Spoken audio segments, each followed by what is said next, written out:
May mga salita tayo na mahirap isalin sa ibang wika. Hindi dahil walang katumbas, kundi dahil sobrang espesyal ng pakiramdam na dala nito.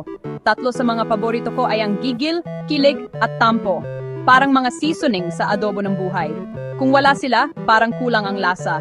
Ang gigil ay yung panggigigil na gustong-gusto mong kurutin ang isang bagay dahil sa sobrang cute. Isipin mo yung pisngi ng isang chubby na baby. Hindi ka galit, pero nanggigigil ka. Gusto mong pisilin ng dahan-dahan. Yan ang gigil. Isang emosyon na puno ng pagmamahal na parang sasabog. Isang klase ng high voltage na cuteness overload. Tapos, andyan naman ang kilig. Kilig. Ito yung pakiramdam na parang may isang batalyon ng mga paru-paro na nagwawala sa tiyan mo. Bigla kang mapapangiti ng walang dahilan. Kadalasan, nangyayari ito kapag tinitigan ka ni crush. O kaya nung nag-reply siya sa chat mo nang ingat ka. Hindi mo may paliwanag pero ang sarap sa pakiramdam. Para kang lumulutang sa Alapa app habang kumakain ng cotton candy. Para kang nanalo sa loto kahit wala ka namang taya. Ito yung kuryenteng dumadaloy sa buong katawan mo na nagpapabilis ng tibok ng puso mo sa mabuting paraan. Hindi ka inaatake sa puso, kinikilig ka lang. At syempre, hindi kumpleto ang buhay kung walang tampo. Ang tampo ay hindi galit. Malayo sa galit. Ito ay isang uri ng silent treatment na may kasamang pag-asa. Umaasa kang susuyuin ka. Ito yung pakiramdam kapag hindi ka sinipot ng kaibigan mo sa usapan nyo. Hindi ka sisigaw sa galit. Sa halip, hindi mo siya papansinin. Maghihintay ka na tanungin ka niya, "Uy, galit ka ba?" Tapos sasabihin mo, "Hindi." Pero ang totoo, oo. Ang tampo ay isang malambing na paraan ng pagsasabi na nasaktan mo ako, pero gusto ko pa ring maging okay tayo. Kailangan mo lang ng konting lambing. Ang tatlong ito, gigil, kilig at tampo, ay parang mga traffic lights sa ating mga relasyon. Minsan green light, minsan yellow, at minsan red, na may kasamang please suyuin mo ako. Sila ang nagbibigay kulay sa ating pang-araw-araw na pakikipag-ugnayan sa ibang tao. Kung wala sila, baka masyadong boring ang buhay. Baka puro black and white lang. Salamat sa mga emosyong ito, nagiging mas makulay ang bawat araw. Nagkakaroon ng kwento ang mga simpleng pangyayari. Mula sa pisngi ng bata hanggang sa text ni crush, hanggang sa hindi pagpansin sa kaibigan. Buhay na buhay ang pagiging Pilipino. Sa eskwelahan, madalas mong maranasan ang tatlong ito. Halimbawa, may bago kayong classmate na sobrang cute at bibo. Yung tipong ang liit-liit pero ang talino sa recitation. Nanggigigil ka sa kanya sa tuwing nagtataas siya ng kamay para sumagot. Gusto mo siyang i-congratulate at sabihin, "Ang galing-galing mo naman." Ito yung gigil na may halong paghanga. Hindi mo namamalayan, napapangiti ka na lang habang pinapanood mo siya. Parang nakakita ka ng isang tuta na sinusubukang umakyat ng hagdan. Nakakatuwa at nakaka-inspire. Ang gigil na ito ay nagbibigay ng saya sa loob ng 4 na sulok ng classroom. Tapos, sa parehong classroom, biglang magkakatinginan kayo ng crush mo. Nag-slow motion ang lahat. Nawala ang boses ng teacher nyo na nagdi-discuss tungkol sa Noli Me Tangere. Ang naririnig mo na lang ay ang malakas na kabog ng dibdib mo. Tapos ngingitian ka niya.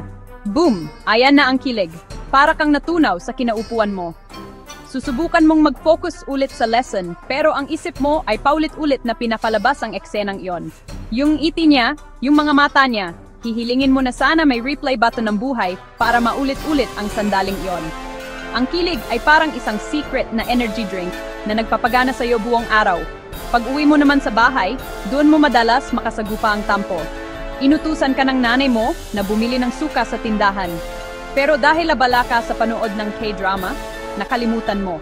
Pagsapit ng hapunan, napansin mong hindi ka kinikibo ng nanay mo. Tahimik lang siyang kumakain. Tatanungin mo kung may problema, ang isasagot niya ay wala. Pero alam mo sa tono ng boses niya na meron. Nagtatampo siya. Hindi siya galit dahil kung galit siya, malamang mahaba na ang sermon na narinig mo. Ito ay isang tahimik na paalala na may nagawa kang mali at kailangan mong bumawi. Ang mga emosyong ito ay hindi namimili ng lugar. Pwedeng sa jeep, sa mall o kahit sa library. Habang naglalakad ka sa kalsada, makakakita ka ng isang lola na hirap magbuhat ng kanyang mga pinamili. Tutulungan mo siya at bilang pasasalamat, ngingitian ka niya at sasabihing, "Salamat, iho o iha, pagpalain ka nawa." Bigla kang kikiligin sa tuwa. Isang simpleng gesture pero nakakataba ng puso. O kaya naman, nanggigigil ka sa traffic dahil late ka na. Hindi ito galit, kundi inis na may halong helplessness. Sa bawat kanto ng buhay, may nag-abang nagigil, kilig o tampo. Minsan, ang mga emosyong ito ay hindi dumarating ng mag-isa. Madalas, magkakasunod sila. Parang isang sayaw na hindi mo inaasahan. Nagsisimula sa gigil, nagiging kilig, at kung minsan, nauuwi sa tampo. Isipin mo ito, mayroon kang isang kaibigan na sobrang kulit. Yung tipong laging nang aasar, pero alam mong naglalambing lang. Nanggigigil ka sa kakulitan niya. Gusto mo siyang batukan ng pabiro. Araw-araw, ginugulo niya ang mundo mo. Ang gigil na ito ay isang palatandaan na importante siya sa iyo. Isang panggigigil na puno ng affection. Dahil sa araw-araw na pang-aasar at panggugulo niya, hindi mo namamalayan na nahuhulog ka na pala. Yung gigil mo, unti-unting nagiging kilig. Kapag hindi siya nagparamdam sa isang araw, hinahanap-hanap mo na. Kapag bigla siyang nagseryoso at sinabing, ingat ka sa pag-uwi, biglang titigil ang mundo mo. Yung dating asaran, ngayon ay may kasama ng paru-paro sa tiyan. Ang simpleng hinya ay sapat na para makumpleto ang araw mo, Ang gigil ay naging tulay papunta sa isang bagong pakiramdam. Ang dating nakakainis na kakulitan niya ay naging musika, nasa iyong pandinig. Pero tulad ng lahat ng sayaw, may mga pagkakataon na mali ang bagsak ng paa. Isang araw, nalaman mo na may iba pala siyang gusto. O kaya naman, sa sobrang pagiging kaibigan nyo, hindi niya napapansin ang nararamdaman mo. Yung kilig, biglang napalitan ng tampo. Hindi ka galit sa kanya. Paano ka magagalit sa taong nagpasaya sa'yo? Pero may konting sakit, may konting pagkadismaya, kaya iiwasan mo siya ng konti, hindi mo siya papansinin.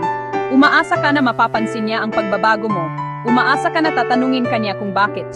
Ang tampo ay ang huling stage ng sayaw, ang paghinto bago magsimula muli.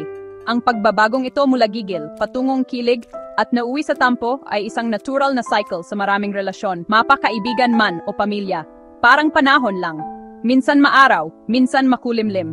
Ang mahalaga ay kung paano natin haharapin ang bawat pagbabago. Ang sayaw na ito ay nagtuturo sa atin na ang puso ay isang komplikadong bagay. Hindi ito laging masaya. Hindi rin ito laging malungkot. Ito ay isang halo-halong emosyon na bumubuo sa kung sino tayo.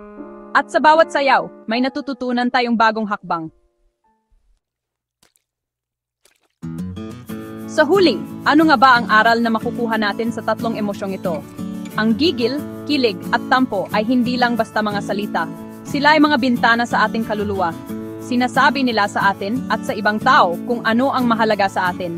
Kapag nanggigigil ka sa isang bagay, ibig sabihin, may koneksyon ka rito. Pinapahalagahan mo ito.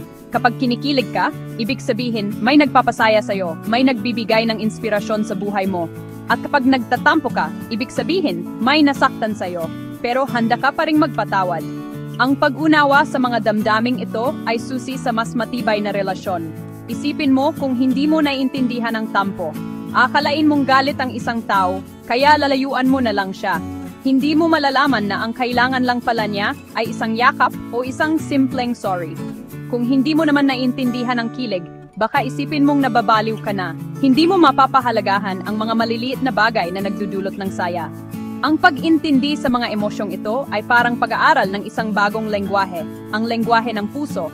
Ang gigil, kilig, at tampo ay nagpapaalala sa atin na okay lang maging tao, okay lang makaramdam. Hindi tayo mga robot na puro lohika lang ang ginagamit. May puso tayo na tumitibok, nasasaktan at sumasaya. Ang mga emosyong ito ang nagbibigay ng lalim sa ating pagkatao. Sila ang mga kulay sa ating painting. Kung wala sila, baka isang blankong canvas lang ang buhay natin. Kaya sa susunod na makaramdam ka ng gigil, kilig o tampo, huwag mo itong itago. Pahalagahan mo ito, dahil ito ang patunay na ikaw ay buhay. Kaya naman, sa susunod na manggigigil ka sa pisngi ng isang pamangkin, o kikiligin sa text ni crush, o magtatampo sa iyong kaibigan, alalahanin mo na ang mga ito ay bahagi ng isang mas malaking kwento, ang kwento ng iyong buhay. Ang mga ito ay hindi lang basta emosyon, sila ay mga karanasan na humuhubog sa atin. Nagtuturo sila sa atin kung paano magmahal, kung paano masaktan, at higit sa lahat, kung paano umunawa. Dahil sa dulo ng lahat, ang pag-unawa sa sarili at sa kapwa ang pinakamahalagang leksyon sa lahat. At nagsisimula ang lahat sa pag-intindi sa simpleng gigil, kilig, at tampo.